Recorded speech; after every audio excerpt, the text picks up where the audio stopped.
Alright, hey guys, welcome back to my YouTube channel. Today, we're going to be discussing whether I should keep the Lowrider S or the ST. So obviously we have both bikes here in the garage right now.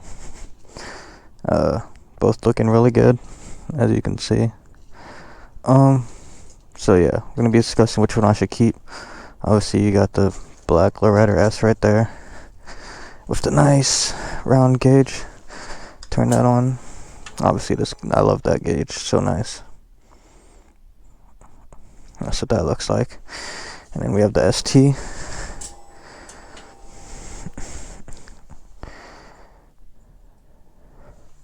So a couple of differences is, I don't know if you can tell, but the ST bars, they're already pulled back a little bit, and then the Lowrider S bars, they're just straight.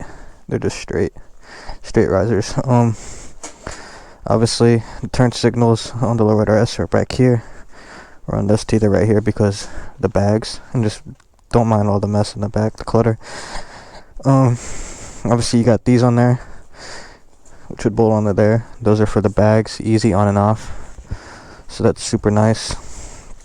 Obviously, let me get on both of them. ST, super light to put up like that, obviously. Super nice. This is the, this is what it would be like. And then, obviously, put that down. Cut this gauge off. But yeah, I really love this whole gauge a lot more than the digital dash that comes on the Lowrider ST. So you go over here. Obviously the Lowrider ST is going to be a little bit heavier to pick up, but this is what it looks like when you're riding it. And so yeah, obviously today I'm going to be taking the ST out because it's cold outside today. It's like 44 degrees out, and yeah, it's just smarter to take the ST out. So I'm gonna get back with you guys when I'm on the road. Alright guys, we are back on the road, and we're gonna continue the discussion about whether I should keep the Lowrider S or the ST. So yeah.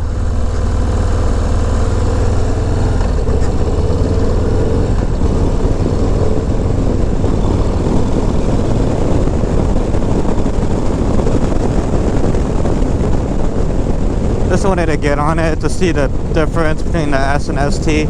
Obviously this is going to be just a tad slower. Not that it's slow or anything, but the acceleration obviously is just going to be a little bit like a second or two slower maybe, because the windshield, like the whole fairing weighs more. I don't have the bags on right now, so that's some weight off, but yeah, the fairing definitely weighs a little bit. You can feel it, I think, compared to both, but it's not what you're talking about. Okay, so the S or the ST. Obviously, let's start off with the ST. Well, first thing, comes with the cruise control already there. Now, granted, I haven't used the cruise control yet, but it's just nice to know that I have it if I do ever want to use it, because I remember one time when I was taking the S back from the dealership after getting it serviced, it took me all the way on the highway, the entire way home, and it was more than like an hour. It was like an hour on the highway, and then I was really wishing for some cruise control right about there. And it's nice for if you want to go on trips and stuff to have it. Second, you got the whole front fairing there. On a cold day like today where it's 44, I know it's definitely doing a whole lot to help me, because I've been riding the Lowrider S lately since I got it back, obviously, and you can definitely feel the difference in amount of wind you get between that and then the ST fairing. So this ST fairing definitely does a whole lot to keep the wind off of you. So that's super nice during the winter. Now, I could get a fairing on the Lowrider S, but that's more money when this one already comes with one, and this fairing's gonna do a whole lot more than that fairing. Let's see. It already comes with bags, so that's nice. Obviously, I run it without bags right now, but it's nice to know that if I ever want to go somewhere, along with the cruise control, that I have that option too. What's it called? Bags, if you just keep the Lowrider S in it and then try to make your own like ST version of it, they're about like $500 to $700 depending on what set you get or whatever. I know the thrash and the skate bags are like $400 to $500, and then this, I forgot what they're called, but there's other bags that a lot of people get. They're like $700. So it's nice to already have the bags that I can take on and off and then leave off. So it's kind of like I have two bikes in one, a bagger and then just a Lowrider S. What else? Those are really the main big things about it, is the fairing, the cruise control, and bags already being on there. Now if I wanted to get the Lowrider S, one of the things that like is making me want to keep it is the gauge. Now I've gone online and tried to find the same gauge as the 2022 Lowrider S. Haven't really had any luck doing that, finding anything. So that's one of the things.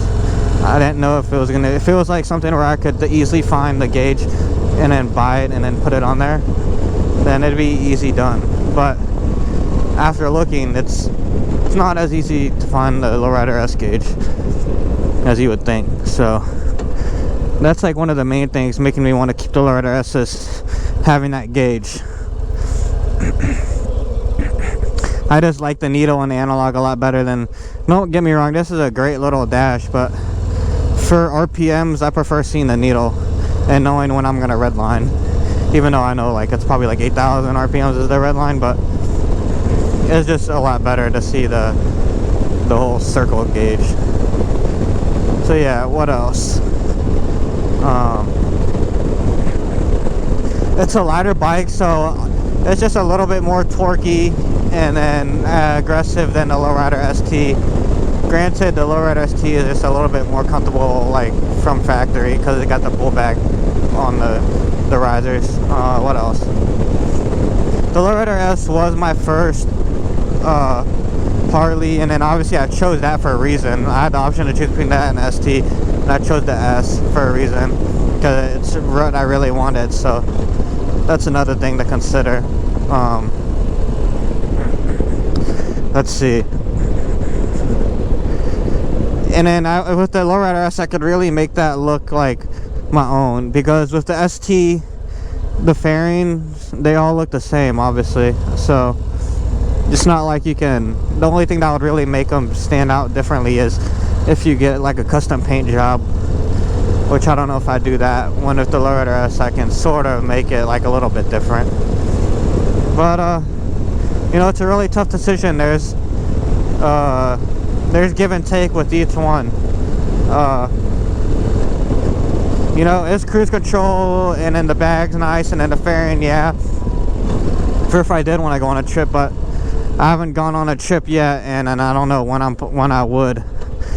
So do I really need cruise control that bad? I know I looked up it's on back order for like 15 weeks, so that's about like 4 months. Like, I mean, that's not that much of a wait if I'm not really going to be using cruise control like that, and I haven't even used it yet. 4 months ain't that bad. Another thing about the Lowrider ST though, I have it set to where for the first couple of services it's only $50, and they come and pick up the bike. So that's like also a big thing affecting my decision, because it's like $50 or what, $500 to $600 for a service, because I'm not mechanically inclined or anything. I want to, for the services on my bikes, I want to make sure it's done right, and you know, not that I don't trust myself, I just rather it be done by people that know what they're doing.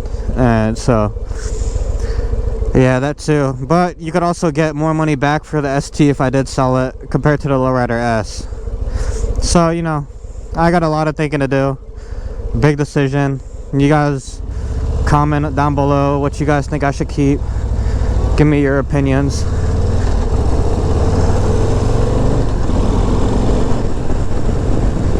Because it's definitely a hard choice. I'm not sure which one I'm going to pick yet.